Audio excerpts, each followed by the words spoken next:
Assalamu alaikum. Hello viewers, welcome back. This is Tibu Sultan once again and welcome to Technique is Education. Viewers, আশা করি সবাই ভালো আছেন। আজকে আমরা যে বিষয়টি নিয়ে আলোচনা করব সেই বিষয়টি অতি পরিচিত এবং অতি গুরুত্বপূর্ণ একটি বিষয়। সেটি আর কিছু নয়, সেটি হচ্ছে প্রিপোজিশন। তার মানে ভিউয়ার্স, আমরা এই ক্লাস থেকে জেনে নেব যে প্রিপোজিশনটা কি এবং এটা কতটুকু গুরুত্বপূর্ণ এবং আমরা কোন কোন ক্ষেত্রে এই বিষয়টা পেয়ে থাকি। So let's get started. Viewers, আমরা এখন জানবো প্রিপোজিশন কাকে বলে, তারপর আমরা কি করব তার মূল আলোচনায় চলে যাব। ভিউয়ার্স, আমরা জানি যে প্রিপোজিশন অর্থ হচ্ছে, বাংলা অর্থ হচ্ছে পদান্বয়ী অব্যয়। তার মানে ভিউয়ার্স, এই যে দেখতে পাচ্ছি প্রিপোজিশন, এটি এতটাই গুরুত্বপূর্ণ যে আমাদের প্রতিটি বাক্যে এটি ইউজ হয়ে থাকে। লক্ষ্য করুন কি বলা হয়েছে, প্রি শব্দের অর্থ হচ্ছে পূর্বে এবং পজিশন শব্দের অর্থ হচ্ছে কি অবস্থান। তার মানে হচ্ছে এখানে দুটি অংশ দেখতে পাচ্ছি আমরা, প্রি পজিশন। তার মানে এটাকে যদি আমরা বিশ্লেষণ করি সেক্ষেত্রে আমরা কি পাচ্ছি যে প্রি মানে হচ্ছে পূর্বে আর পজিশন মানে হচ্ছে কি অবস্থান। তার মানে ভিউয়ার্স, এখানে কি দেখতে পাচ্ছি প্রিপোজিশন, আর সবটুকুকে আমরা কি বলতে পারি, সুতরাং প্রিপোজিশন মানে হচ্ছে কি পূর্বে অবস্থান। এইবার ভিউয়ার্স, কার পূর্বে অবস্থান? আমরা অবশ্যই দেখতে পাবো যে যে সকল ওয়ার্ড কোনো নাউন বা প্রোনাউন এর পূর্বে বসে সেন্টেন্স এর অন্যান্য ওয়ার্ড এর সাথে তার সম্পর্ক স্থাপন করে তাদেরকে কি বলা হয়, প্রিপোজিশন বলা হয়। তার মানে ভিউয়ার্স, এমন অনেকগুলো প্রিপোজিশন রয়েছে, সবগুলো প্রিপোজিশন কি করে নাউন বা প্রোনাউন এর পূর্বে বসে অন্যান্য বাক্যের যে অন্যান্য ওয়ার্ডগুলো আছে তাদের সাথে সম্পর্ক স্থাপন করে দেয়, আর তাদেরকে কি বলা হয়, প্রিপোজিশন বলা হয়। ভিউয়ার্স, লক্ষ্য করুন এখানে কি বলা হয়েছে, আমাদের কয়েকটি এক্সাম্পল দেওয়া হয়েছে বিষয়টা ক্লিয়ার করার জন্য। হি গোজ টু স্কুল, সে স্কুলে যায়। I live in Dhaka, the mother rose in হার। তার মানে ভিউয়ার্স, আমরা এই তিনটি বাক্যে দেখতে পাচ্ছি হি গোজ টু স্কুল। আমরা এখানে কাকে দেখতে পাচ্ছি, স্কুল, আর এটি হচ্ছে কি নাউন ফর্ম। আর আমাদের এখানে কি বলা হয়েছিল যে নাউন বা প্রোনাউন এর পূর্বে বসে অন্যান্য বাক্যের যে ওয়ার্ডগুলো রয়েছে তাদের সাথে কি করে দেয়, সম্পর্ক স্থাপন করে দেয়। আর সেই পরিপ্রেক্ষিতে আমরা কি বলতে পারি যে এখানে কি আছে নাউন, আর এই নাউনটি হি গোজ টু স্কুল, সে স্কুলে যায়, তার পূর্বে কে বসেছে, প্রিপোজিশন টু। ঠিক তার সাথে নাউনটির সাথে কি এখানে কাকে দেখতে পাচ্ছি আমরা, প্রোনাউন হি। ঠিক হি গোজ টু স্কুল, সে স্কুলে যায়, কে স্কুলে যায়, সে স্কুলে যায়। তাহলে আমরা দেখতে পাচ্ছি যে এখানে প্রিপোজিশনটি বসেছে, বসে নাউনের পূর্বে বসেছে, বসে কি করেছে বাক্যের যে আরো অন্যান্য ওয়ার্ডগুলো আছে, যেমন এখানে কি আছে হি মানে প্রোনাউন, ঠিক তার সাথে একটি সম্পর্ক স্থাপন করে দিয়েছে, আর সেই জন্য আমরা এটাকে কি বলবো, প্রিপোজিশন বলবো। তারপর এখানে কি আছে, আই লিভ ইন ঢাকা, আমি ঢাকায় বসবাস করি বা থাকি। তাহলে ভিউয়ার্স, এখানে কি দেখতে পাচ্ছি, আই লিভ ইন ঢাকা, ঢাকাটা হচ্ছে কি একটি নাউন, আর সেই জন্য আমরা কি দেখতে পাচ্ছি এর পূর্বে কে বসেছে, ইন বসেছে, আর এটা কি একটি preposition. Viewers, I live in Dhaka, আমি ঢাকায় বসবাস করি বা থাকি। তাহলে ভিউয়ার্স, এখানে কাকে দেখতে পাচ্ছি যে এই ঢাকা আগে বসেছে কি ইন, বসে ঢাকার সাথে বাক্যের যে অন্যান্য ওয়ার্ডগুলো রয়েছে, আই, এটা কি প্রোনাউন, রাইট? তাহলে আমি ঢাকায় বসবাস করি, তাহলে এখানে আয়ের সাথে ঢাকার একটা কি সম্পর্ক স্থাপন করে দেওয়া হয়েছে। তার মানে হচ্ছে প্রিপোজিশন হচ্ছে এমন ওয়ার্ড যে কি করে বাক্যের অন্যান্য ওয়ার্ডের সাথে নাউন ও প্রোনাউনের সম্পর্ক স্থাপন করে দেয়। লক্ষ্য করুন নিচের বাক্যে কি বলা হয়েছে, দ্য মাদার রোজ ইন হার, তারপর এখানে কি আছে হার, হার হচ্ছে এই বাক্যের কি প্রোনাউন। তাহলে আমরা কি দেখতে পাচ্ছি, তার পূর্বে কে বসেছে, ইন বসেছে, এটি কি একটি প্রিপোজিশন। তাহলে এই প্রিপোজিশনটা বসেছে এবং হারের সাথে কি বাক্যের অন্যান্য ওয়ার্ডগুলো কি সম্পর্ক স্থাপন করে দিয়েছে। ভিউয়ার্স, আমরা এখন বুঝতে পেরেছি কি যে প্রিপোজিশন হচ্ছে এমন ওয়ার্ড যে কি করে নাউন বা প্রোনাউনের পূর্বে বসে বাক্যের অন্যান্য ওয়ার্ড এর সাথে সম্পর্ক স্থাপন করে দেয়, এবং এটি এতটাই গুরুত্বপূর্ণ যে আমাদের প্রতিটি বাক্যে আমরা এই ধরনের প্রিপোজিশন ব্যবহার হয়ে থাকে। এবং যে বিষয়টি আমাদের খুবই ভাবায় সেটা হচ্ছে আমরা জানি এটি অনেক পরিচিত এবং অনেক গুরুত্বপূর্ণ, বাট আমরা যখন এটিকে সম্পন্ন করতে যাই সেক্ষেত্রে আমাদের অনেক ঝামেলা পোহাতে হয়। ভিউয়ার্স, আজকের যে বিষয়টি আমরা আলোচনা করব সেই বিষয় থেকে আমরা জানতে পারবো যে প্রিপোজিশনটি কোথায় কোথায় বসতে পারে এবং কোন রূপে বসতে পারে। এখন আমরা চলে যাব আমাদের মূল আলোচনায়। ভিউয়ার্স, আমরা জেনেছি যে প্রিপোজিশন নাউন বা প্রোনাউন এর পূর্বে বসে অন্যান্য বাক্যের যে অন্যান্য ওয়ার্ডগুলো আছে তার সাথে কি সম্পর্ক স্থাপন করে। এবার দেখে নিব যে এগুলো ছাড়া অন্য কোথায় কোথায় এই প্রিপোজিশনগুলো ব্যবহার করা হয়। ভিউয়ার্স, লক্ষ্য করুন, আমাদের 1 নম্বরে কি বলা হয়েছে, নাউন এর পূর্বে। তার মানে এখন দেখবো যে প্রিপোজিশন কোথায় বসেছে, নাউনের পূর্বে বসেছে। I know nothing about computer. তার মানে ভিউয়ার্স, আই নো নাথিং, আমি কিছুই জানি না, কি সম্পর্কে, কি বিষয়ে, অ্যাবাউট কম্পিউটার। তার মানে ভিউয়ার্স, কম্পিউটার সম্পর্কে আমি কিছুই জানি না। তাহলে আমরা কি দেখতে পাচ্ছি, এখানে কে আছে বক্সের মাঝখানে, অ্যাবাউট, এটা হচ্ছে একটি প্রিপোজিশন। ভিউয়ার্স, আমরা দেখতে পাচ্ছি এটি কার পূর্বে বসেছে, এখানে রয়েছে কম্পিউটার, দেখি নাউন ফর্ম। তার মানে আমরা দেখতে পাচ্ছি নাউনের পূর্বে কে বসেছে, কম্পিউটার, নাউন এর পূর্বে বসেছে কে, অ্যাবাউট। তাহলে ভিউয়ার্স, এই অ্যাবাউট বসে বাক্যের অন্যান্য ওয়ার্ডের সাথে কি সম্পর্ক স্থাপন করে দিচ্ছে। তাহলে আমরা কি শিখতে পারলাম যে নাউনের পূর্বে কে বসে, preposition. I know nothing about computer. আশা করি বুঝতে পেরেছেন। আমরা 2 নম্বর দেখতে পাচ্ছি প্রোনাউন এর পূর্বে। ভিউয়ার্স, এখন আমরা দেখতে পাবো যে এখানে বাক্যে থাকবে একটি প্রিপোজিশন এবং সেটি কার পূর্বে বসবে, প্রোনাউন এর পূর্বে বসবে। তাহলে লক্ষ্য করুন কি বলা হয়েছে, the mother rose in her, the mother rose in হার। তাহলে আমরা কি দেখতে পাচ্ছি এখানে, হার। হার হচ্ছে কি একটি প্রোনাউন। ঠিক তার পূর্বে কাকে দেখতে পাচ্ছি, ইন। ইন হচ্ছে একটি প্রিপোজিশন। তাহলে ভিউয়ার্স, আমরা কি শিখতে পারলাম যে এখানে কে আছে, প্রোনাউন, আর প্রোনাউনের পূর্বে কে বসে, প্রোনাউনের পূর্বে কে বসে, প্রিপোজিশন। তাহলে the mother rose in her. আশা করি বুঝতে পেরেছেন। লক্ষ্য করুন 3 নম্বরে কি বলা হয়েছে, অ্যাডভার্বের পূর্বে। তার মানে প্রিপোজিশনটি অ্যাডভার্বের পূর্বে বসতে পারে। তাহলে কি দেখতে পাচ্ছি এখানে আমরা, গো অ্যাওয়ে ফ্রম হিয়ার।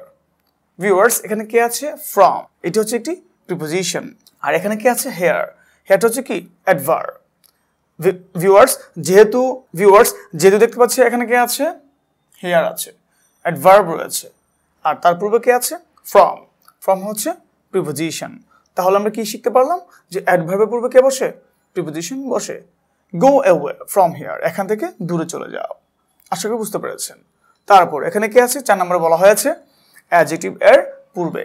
তার মানে ভিউয়ার্স, এখন দেখবো যে বাক্যে থাকবে অ্যাডজেক্টিভ, তারপর কি বসবে, তার পূর্বে বসবে প্রিপোজিশন। তাহলে লক্ষ্য করুন কি বলা হয়েছে, I got the money, I got the money in full. তার মানে আমি টাকাটা কি সম্পূর্ণ পেলাম, সম্পূর্ণরূপে পেলাম। তার মানে যে টাকাটা আমার পাওয়ার দরকার ছিল সেটা সব ফুল পেলাম আমি। তাহলে কি বলা হচ্ছে, I got the money in full. তাহলে ভিউয়ার্স, এখানে কাকে দেখতে পাচ্ছি, ফুল। এই ফুলটি হচ্ছে একটি অ্যাডজেক্টিভ এবং সেক্ষেত্রে আমরা কি দেখতে পাচ্ছি, তার পূর্বে কে বসেছে, ইন বসেছে, এটি হচ্ছে একটি প্রিপোজিশন। তাহলে ভিউয়ার্স, আমরা কি শিখতে পারলাম, এখানে 4 নম্বরে বলা হয়েছে অ্যাডজেক্টিভ এর পূর্বে কে বসে, প্রিপোজিশন। তাহলে আমরা কি দেখেছি এখানে, ফুল। আর এটি বসে কি করছে, বাক্যের অন্যান্য যে ওয়ার্ডগুলো আছে তার সাথে কি একটি সম্পর্ক, ভালো একটি সম্পর্ক তৈরি করে দিচ্ছে। তাহলে আমরা কি শিখতে পারলাম, I got the money in full. Viewers, যে বিষয়টি আমাদের লক্ষণীয় সে বিষয়টা হচ্ছে যে এই প্রিপোজিশনটি এতটাই গুরুত্বপূর্ণ যে যদি শুদ্ধভাবে এবং সঠিকভাবে আমরা ইংরেজি কথা বলতে বা ইংরেজি শিখতে চেষ্টা করি বা চিন্তা করি, অবশ্যই আমাদের কী করতে হবে, সঠিক রূপে সঠিকভাবে আমাদের প্রিপোজিশনগুলো ইউজ করতে হবে। ভিউয়ার্স, যেহেতু বাক্যে প্রিপোজিশন থাকে সেক্ষেত্রে আমাদের তার সঠিক ব্যবহারটা অবশ্যই জরুরি। আশা করি বুঝতে পেরেছেন। তাহলে ভিউয়ার্স, আমরা কি শিখতে পারলাম, প্রিপোজিশন কোথায় কোথায় বসতে পারে, নাউনের পূর্বে, প্রোনাউন এর পূর্বে, অ্যাডভার্ব এর পূর্বে এবং অ্যাডজেক্টিভ এর পূর্বে। আশা করি বুঝতে পেরেছেন। ভিউয়ার্স, 5 নম্বরে বলা হয়েছে জিরান এর পূর্বে। তার মানে হচ্ছে আমরা এখন দেখে নেব প্রিপোজিশন জিরানের পূর্বে কিভাবে বসতে পারে। লক্ষ্য করুন কি বলা হয়েছে, we are sure of winning the game. তার মানে ভিউয়ার্স, আমরা জানি জিরান হচ্ছে ভার্বের সাথে আইএনজি ফর্ম, যেটি কি করে, নাউন হিসেবে কাজ করে। তাহলে ভিউয়ার্স, এখানে কাকে দেখতে পাচ্ছি, উইন। উইন মানে কি, জয়লাভ করা। ঠিক তার সাথে কি যুক্ত হয়েছে, আইন যুক্ত হয়েছে, আর সে কারণে হয়ে যাচ্ছে কি, উইনিং, তার মানে জয়। ভিউয়ার্স, এটি এখন নাউন হিসেবে কাজ করছে। তাহলে ভিউয়ার্স, আমরা কাকে দেখতে পাচ্ছি, এখানে আছে উইনিং, তার মানে এটি হচ্ছে জিরান। এবং জিরানের পূর্বে কাকে দেখতে পাচ্ছি, অফ। তারপর আমরা কি শিখতে পারলাম যে জিরানের পূর্বে কি বসতে পারে, প্রিপোজিশন বসতে পারে। We are sure of winning the game. আশা করি বুঝতে পেরেছেন। ভিউয়ার্স, আমরা 6 নম্বরে দেখতে পাচ্ছি ইনফিনিটিভ এর পূর্বে। তার মানে আমরা দেখব এখন কিভাবে ইনফিনিটিভ এর পূর্বে প্রিপোজিশন বসতে পারে। লক্ষ্য করুন কি বলা হয়েছে, he is about to go. তার মানে ভিউয়ার্স, আমরা কি দেখতে পাচ্ছি, এখানে বক্সের মাঝখানে আছে অ্যাবাউট এটি হচ্ছে একটি কি প্রিপোজিশন। তারপর কাকে দেখতে পাচ্ছি আমরা টু। আমরা জানি টু এক সময় কি হিসেবে কাজ করে, ইনফিনিটিভ হিসেবে কাজ করে, আবার কি হিসেবে কাজ করে, প্রিপোজিশন হিসেবে কাজ করে। ভিউয়ার্স, যখন বাক্যে দেখবো আমরা with a view to, look forward to, সেই ক্ষেত্রে এটি কি এই টুটি হচ্ছে প্রিপোজিশন টু।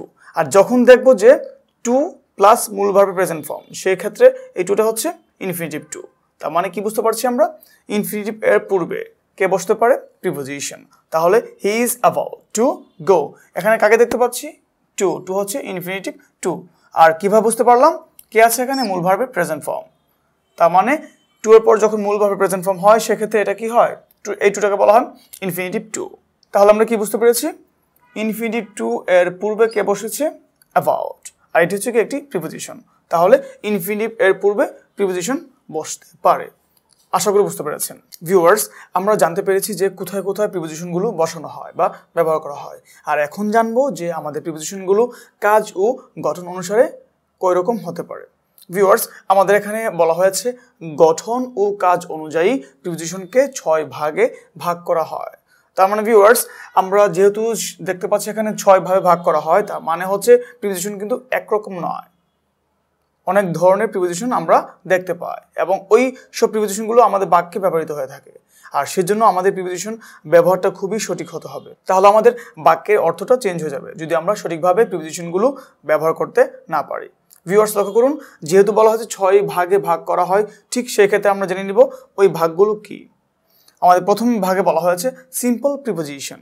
তার মানে ভিউয়ার্স, সিম্পল প্রিপোজিশনটা কি, সেটা হচ্ছে একটি মাত্র ওয়ার্ড দ্বারা গঠিত প্রিপোজিশনকে সিম্পল প্রিপোজিশন বলা হয় বা বলে।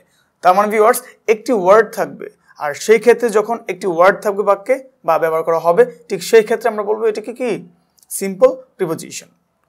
লক্ষ্য করুন কি বলা হয়েছে, যেমন at, by, in, on, over, to, up, etcetera. তার মানে ভিউয়ার্স, এই যে দেখতে পাচ্ছি আমরা এখানে অ্যাট, বাই, এগুলো কি একটি ওয়ার্ড দ্বারা গঠিত কি একটি সিম্পল প্রিপোজিশন। তার মানে যে ওয়ার্ডগুলো কি একটি দ্বারা তৈরি হবে, ঠিক সেই ওয়ার্ডকে বলা হয় কি simple preposition. At, by, in, on, over, to, up, এগুলো হচ্ছে কি সিম্পল প্রিপোজিশন। আশা করি বুঝতে পেরেছেন। এবার দেখবো দ্বিতীয় নম্বরে কি বলা হয়েছে, বলা হয়েছে ডাবল প্রিপোজিশন। তার মানে ভিউয়ার্স, আমরা একটু আগে পড়েছি কি একটি ওয়ার্ড দ্বারা যে প্রিপোজিশনটি গঠন হয় বা গঠিত হয়, সেক্ষেত্রে আমরা এটাকে কি বলি, সিম্পল প্রিপোজিশন বলি। আর এখন কি দেখতে পাচ্ছি, ডবল প্রিপোজিশন। তার মানে বুঝতে পারছেন যে ডবল মানে কি একের অধিক। এখন লক্ষ্য করুন কি বলা হয়েছে, ডবল প্রিপোজিশনে বলা হয়েছে দুটি ভিন্ন প্রিপোজিশন যুক্ত শব্দকে ডবল প্রিপোজিশন বলা হয় বা বলে। তার মানে ভিউয়ার্স, এখন কিন্তু আর আগের মতো একটি প্রিপোজিশন বা একটি ওয়ার্ড থাকবে না। এখন প্রিপোজিশনটি গঠন করতে গেলে আমাদের অবশ্যই কি লাগবে, দুটি প্রিপোজিশনকে নিয়ে আসতে হবে, আর দুটি একসাথে কি যুক্ত হয়ে ডবল প্রিপোজিশনটা তৈরি করছে, একটি প্রিপোজিশন তৈরি করছে। লক্ষ্য করুন কি বলা হয়েছে, যেমন ইন প্লাস টু। ভিউয়ার্স, আমরা এর আগের অংশ দেখতে পেয়েছিলাম যে এখানে কি আছে, ইনটা কি সিম্পল প্রিপোজিশন, কারণ একটি ওয়ার্ড দ্বারা তৈরি হয়েছিল। আর এখন কি দেখতে পাচ্ছি, ইন প্লাস টু। তার মানে কি বুঝতে পারছি আমরা, এখানে ইন একটি প্রিপোজিশন, তারপর আবার কি আছে এখানে টু। আমরা দেখতে পাচ্ছি এখানে কি ছিল, টু ছিল। টুটা হচ্ছে কি, যেহেতু একটি ওয়ার্ড দ্বারা গঠিত, সেই জন্য এটাকে কি বলা হয়, সিম্পল প্রিপোজিশন বলা হয়। আর এখন কি পড়ছি আমরা, ডাবল প্রিপোজিশন। তার মানে ভিউয়ার্স, যখন ডাবল প্রিপোজিশন হবে, সেই ক্ষেত্রে আমরা দেখতে পাবো যে দুটি সিম্পল প্রিপোজিশন একসাথে যুক্ত হয়ে একটি ডাবল প্রিপোজিশন তৈরি করছে। তাহলে আমরা কি দেখতে পাচ্ছি এখানে, ইন, এটি একটি সিম্পল প্রিপোজিশন, প্লাস টু, এটিও একটি কি সিম্পল প্রিপোজিশন, যেটি আমরা এখানে পড়েছিলাম, ইন এবং টু। ঠিক ভিউয়ার্স, এই দুটি একসাথে যুক্ত হয়ে কি তৈরি করলো, ইনটু। তাহলে ইন প্লাস টু মানে হচ্ছে কি ইনটু, আর ইনটু এখন কি একটি প্রিপোজিশন। তাহলে আমরা প্রিপোজিশনের রূপ দেখতে পেয়েছি কয় রকম, দুই রকম। ইন, খালি ইন দেখতে পাচ্ছি, টু দেখতে পাচ্ছি, আর তারপর ঠিক বিভিন্ন বাক্যে অর্থ অনুসারে বসতে পারে ইনটু। তখন বুঝতে পারবো যে এখানে দুটি প্রিপোজিশন অন্তর্ভুক্ত বা যে সংযুক্ত হয়ে আছে। লক্ষ্য করুন কি বলা হয়েছে, উইথ প্লাস আউট। তার মানে ভিউয়ার্স, আমরা কি দেখতে পাচ্ছি, উইথ প্লাস আউট মানে হচ্ছে উইদাউট। তাহলে এই উইদাউট হচ্ছে একটি প্রিপোজিশন, কিন্তু ভিউয়ার্স তার আগে দেখে নিচ্ছি এখানে কি আছে, উইথ। উইথ হলো একটি সিম্পল প্রিপোজিশন মানে একটি ওয়ার্ড দ্বারা গঠিত প্রিপোজিশন। আর এখানে কাকে দেখতে পাচ্ছি? আউট। ঠিক এটিও কি একটি সিম্পল প্রিপোজিশন। তার মানে দুটি সিম্পল প্রিপোজিশন যুক্ত হয়ে একটি ডবল প্রিপোজিশন কি করে? তৈরি করে বা মেক করে। তাহলে ভিউয়ার্স আমরা কি দেখতে পাচ্ছি? With plus out, without. আর দুইটা যুক্ত হয়ে কি করলো? ডবল প্রিপোজিশন তৈরি করলো, উইথ আউট। আশা করি বুঝতে পেরেছেন। তারপর ভিউয়ার্স কে আছে এখানে? Up plus on. ভিউয়ার্স আমরা এখানে লিখেছিলাম সিম্পল প্রিপোজিশনে আমরা লিখেছিলাম কি? অন।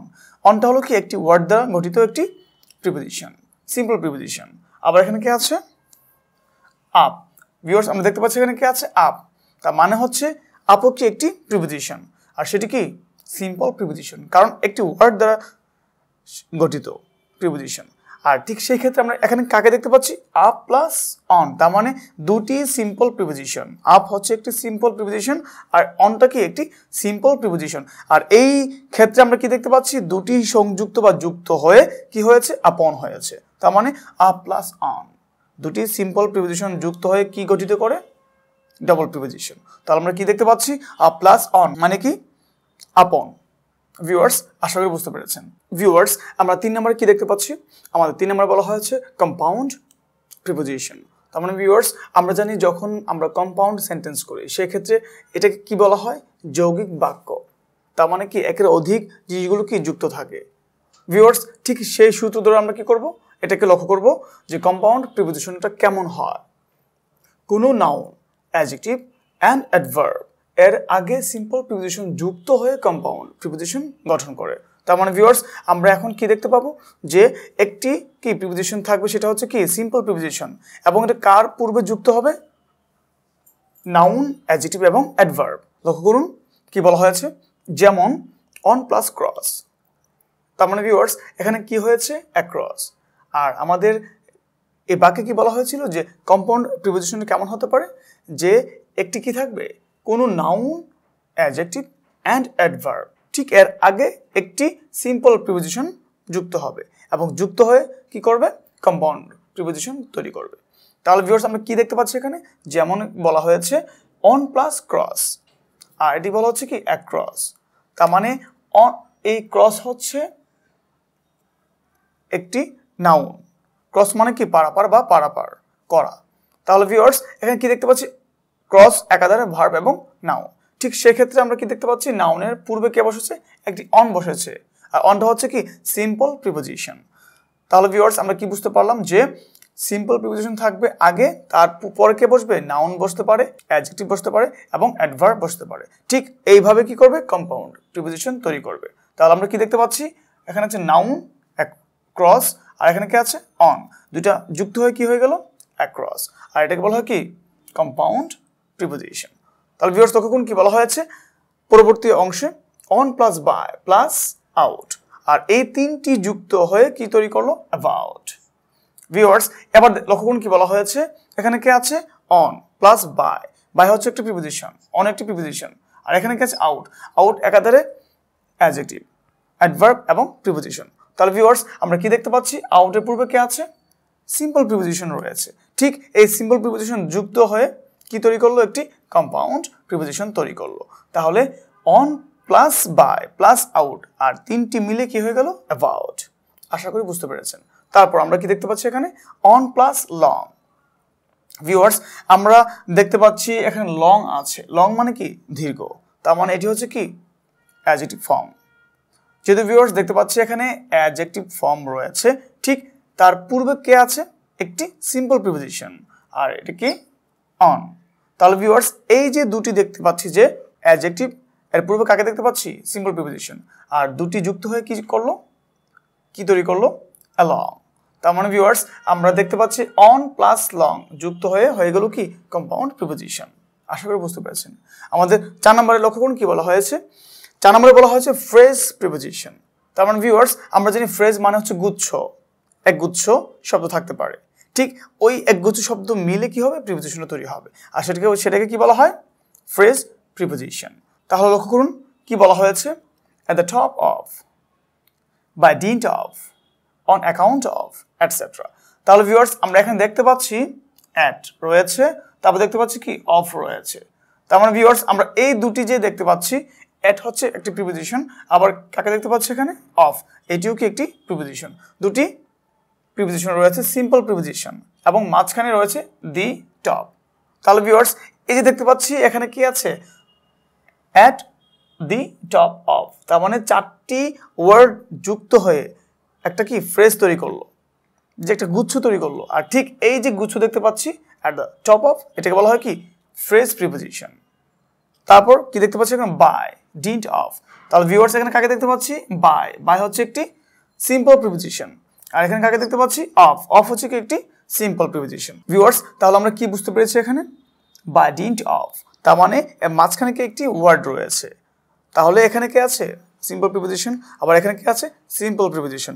এই যে গুচ্ছটা দেখতে পাচ্ছি কয়েকটি ওয়ার্ড মিলে একটি গুচ্ছ তৈরি হয়েছে, আর সেটাকে বলা হয় কি ফ্রেজ প্রিপোজিশন বা গুচ্ছ প্রিপোজিশন। আশা করি বুঝতে পেরেছেন। আর লাস্ট কে আছে অন অ্যাকাউন্ট অফ, তার মানে ভিউয়ার্স এখানে দেখতে পাচ্ছি অন রয়েছে, অন একটি প্রিপোজিশন, সিম্পল প্রিপোজিশন, অফ একটি প্রিপোজিশন, তার মানে এটি কি সিম্পল প্রিপোজিশন। তাহলে আমরা কি দেখতে পাচ্ছি অন অ্যাকাউন্ট অফ, আর এখানে মাঝখানে কি অ্যাকাউন্ট রয়েছে। তাহলে ভিউয়ার্স এই যে তিনটি ওয়ার্ড মিলে একটি গুচ্ছ তৈরি করেছে, আর এই গুচ্ছটাকে কি বলা হয় ফ্রেজ প্রিপোজিশন। তার মানে ভিউয়ার্স আমরা কি শিখতে পারলাম, 4 নম্বরে বলা হয়েছিল ফ্রেজ প্রিপোজিশন, তার মানে কয়েকটি ওয়ার্ড মিলে একটা গুচ্ছ তৈরি করবে, আর তারপর কি হবে এটি ফ্রেজ প্রিপোজিশন হয়ে যাবে। যেমন at preposition, of preposition, by preposition, of preposition, on preposition, তারপর কি অফ প্রিপোজিশন। তার মানে গুচ্ছ তৈরি হওয়ার পর এর আগেও প্রিপোজিশন কি পরেও তার প্রিপোজিশন, ঠিক এগুলোকে বলা হয় ফ্রেজ প্রিপোজিশন। আশা করি বুঝতে পেরেছেন। ভিউয়ার্স আমাদের 5 নাম্বার বলা হয়েছে পার্টিসিপল প্রিপোজিশন। তার মানে দেখে নেব এটি কেমন হয়। What do you know regarding this proposal, তার মানে বলা হয়েছে হোয়াট ডু ইউ নো, তুমি কি জানো রিগার্ডিং দিস প্রপোজাল, এই প্রস্তাবটি নিয়ে বা প্রস্তাবটি সম্পর্কে তুমি কি জানো। ভিউয়ার্স আমরা দেখতে পাচ্ছি এখানে ব্র্যাকেটে কে আছে অ্যাবাউট, তার মানে হচ্ছে এই অ্যাবাউট হচ্ছে কি একটি প্রিপোজিশন, আর যেহেতু দেখতে পাচ্ছি এখানে কে আছে অ্যাবাউট আছে, তার মানে এখানে কি বলা হয়েছে পার্টিসিপল প্রিপোজিশন। আমরা দেখতে পাচ্ছি এখানে রিগার্ডিং রয়েছে। ভিউয়ার্স এটাকে বলা হচ্ছে কি পার্টিসিপল প্রিপোজিশন, আর এটি কি হিসেবে কাজ করছে, কার রিপ্লেসে কাজ করছে, অ্যাবাউট রিপ্লেসে কাজ করছে। তার মানে হচ্ছে হোয়াট ডু ইউ, আমরা বলতে পারতাম এরকম যে what do you know about this proposal, ঠিক এর বিপরীতে আমরা কি বলতে পারছি এখানে what do you know regarding this proposal, তার মানে এটি হচ্ছে কি পার্টিসিপল প্রিপোজিশন। আশা করি বুঝতে পেরেছেন। ভিউয়ার্স আমরা 6 নম্বরটি লক্ষ্য করব। আমাদের 6 নম্বরে বলা হয়েছে ডিসগাইজড প্রিপোজিশন। তার মানে ভিউয়ার্স আমরা জানি ডিসগাইজ মানে হচ্ছে কি ছদ্মবেশ ধারণ করা, আর এখানে কি বলা হয়েছে ডিসগাইজড প্রিপোজিশন, তার মানে কি ছদ্মবেশী প্রিপোজিশন। আর কথাই বুঝতে পারছি কি এটা ছদ্মবেশ মানে বেশ ধরে থাকে। লক্ষ্য করুন কি বলা হয়েছে, যখন কোনো সেন্টেন্স অন ও অফ প্রিপোজিশন দুটির যথাক্রমে এ এবং ও ব্যবহার করা হয় তখন তাদেরকে কি বলা হয় ডিসগাইজড প্রিপোজিশন বলা হয়। ভিউয়ার্স আমরা জানি অন হচ্ছে একটি কি সিম্পল প্রিপোজিশন, অফ হচ্ছে একটি সিম্পল প্রিপোজিশন। ঠিক এখন এই দুটি ওয়ার্ডকে বা দুটি প্রিপোজিশনকে ব্যবহার করা হয় কি দ্বারা, অনেক সময় আমরা বাক্যে দেখতে পাই যে অনটাকে ইউজ করা হয় কিভাবে এ হিসাবে, আবার অফটাকে ইউজ করা হয় ও হিসাবে। লক্ষ্য করুন ভিউয়ার্স কি বলা হচ্ছে দ্য কিং ওয়েন্ট, অন না দিয়ে কি দিচ্ছি আমরা এখানে এ হান্টিং। তাহলে ভিউয়ার্স আমরা কি দেখতে পাচ্ছি এখানে বসার কথা ছিল কার অন, বাট কে বসেছে এ, তার মানে হচ্ছে ভিউয়ার্স এখানে কাকে দেখতে পাচ্ছি দ্য কিং ওয়েন্ট আ হান্টিং, রাজাটি কি করলো শিকারে গেল। তাহলে ভিউয়ার্স এখানে কাকে দেখতে পাচ্ছি অন, যদিও আমরা অনটা বসাইনি, এটার পরিবর্তে আমরা কাকে বসিয়েছি একে বসিয়েছি, আর এই জন্যই আমরা দেখতে পাচ্ছি এটা কিভাবে এসেছে কোন হিসেবে এসেছে অনের রিপ্লেসে এখানে এসেছে এ, আর যেহেতু অনটাকে আমরা কি এ হিসাবে ইউজ করেছি সেজন্য এটাকে বলা হয় কি ডিসগাইজড প্রিপোজিশন, তার মানে ছদ্মবেশী প্রিপোজিশন। তাহলে আমরা কি দেখতে পাচ্ছি দ্য কিং ওয়েন্ট আ হান্টিং। আশা করি বুঝতে পেরেছেন। আমরা পরবর্তী বাক্যটি খেয়াল করব। আমাদের সর্বশেষ বাক্যে বলা হয়েছে ইট ইজ 8 o'clock। তার মানে ভিউয়ার্স আমরা সবসময় দেখে থাকি 8 o'clock, 5 o'clock, 6 o'clock এরকম থাকে। ঠিক এই ওটা কি মিন করছে, আসলে আমরা দেখতে পাচ্ছি এখানে কি আছে অফ। আমরা বলেছিলাম যখন বাক্যে কি থাকবে অন আর অফ থাকবে এটি কি সিম্পল প্রিপোজিশন, কিন্তু অনের পরিবর্তে যখন আমরা কি বসাবো এ বসাবো তখন সেটা হয়ে যাবে কি ডিসগাইজড প্রিপোজিশন মানে ছদ্মবেশী প্রিপোজিশন। ঠিক অফের পর যখন আমরা কি করব অফের পরিবর্তে যখন আমরা নিয়ে আসবো ও ঠিক সেই ক্ষেত্রে ওটা কি প্রিপোজিশন এবং এটি কি ডিসগাইজড প্রিপোজিশন ছদ্মবেশী প্রিপোজিশন। তাহলে আমরা কি দেখতে পাচ্ছি এখানে ইট ইজ 8 এখানে ওটা মিন করছে কি অফ ক্লক। তার মানে ভিউয়ার্স আমরা দেখতে পাচ্ছি অফ না বসিয়ে আমরা কাকে বসিয়েছি উকে বসিয়েছি আর এই উটা কার কাছ থেকে এসেছে অফ থেকে এসেছে বা অফের রিপ্লেসে এসেছে আর সুতরাং কি এটি কি ছদ্মবেশ ধারণ করে আছে আর সেজন্য আমরা বলতে পারি ইট ইজ 8 o'clock। তার মানে কি এই ওটা হচ্ছে কি এখানে ডিসগাইজড প্রিপোজিশন এখানে এটা হচ্ছে ডিসগাইজড প্রিপোজিশন। ভিউয়ার্স আশা করি বুঝতে পেরেছেন। ভিউয়ার্স আজকে আমরা জানতে পারলাম প্রিপোজিশন কি এবং এই প্রিপোজিশনগুলো কোথায় ইউজ করা হয় এবং তার সাথে জানতে পারলাম যে প্রিপোজিশন কয় প্রকার এবং তাদের রূপগুলো কেমন হয় এবং সবগুলো প্রিপোজিশনকে আমাদের বাক্যে ইউজ করা হয়। ভিউয়ার্স যদি আমরা এই প্রিপোজিশনের রূপগুলো ভালো করে বা ভালোভাবে না জানতে পারি তাহলে আমাদের বাক্যের অর্থটা আমরা বুঝতে পারবো না এবং বাক্যটা সম্পূর্ণ বা পরিপূর্ণ হবে না। ভিউয়ার্স আজকে ছিল আমাদের এই প্রিপোজিশন এর প্রাথমিক আলোচনা। পরবর্তী পর্বটি হবে আমাদের জন্য খুবই ইম্পর্টেন্ট তার মানে পরবর্তী ক্লাসটি আমাদের একদম মিস করা যাবে না। Viewers, I hope you have been benefited from this episode and thank you very much for watching this video. ভালো থাকুন, আল্লাহ হাফেজ, আসসালামু আলাইকুম।